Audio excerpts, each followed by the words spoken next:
New ইয়ারের সকালটা মায়ের পুজো দিয়ে মন শান্তি করে কাটালাম। আর এখানে সন্ধ্যেটা আমরা কাটাবো রেস্টুরেন্টে বাড়ির সকলের সাথে খাওয়া দাওয়া করে। আর এখানে কয়েকটা ডগি খেলা করছিল, যেটা দেখে মাম খুব এনজয় করছিল। আর এখানে আমরা মেনু কার্ড পেয়ে গেছি আর সবাই বসে পড়েছি টেবিলে। এই যে মাম স্টাইল করে দিল একটু। আমরা অর্ডার করেছিলাম পনির পকোড়া, যে খাবারগুলো ছিল খুব সুন্দর, খুব ভালো টেস্ট ছিল এখানকার রেস্টুরেন্টের।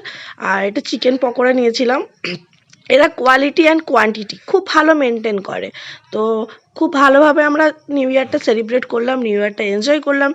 আর আশা করি আপনারাও খুব ভালো এনজয় করেছেন। ভালো থাকবেন, সুস্থ থাকবেন, যেন প্রত্যেকটা নতুন বছর আপনাদের খুব ভালো যায়। আর আমাদের এখানে খাওয়া দাওয়া হয়ে গেছে, একটু ফটো সেশন হবে, এই জন্য সবাই একটু রেডি হয়ে নিচ্ছে।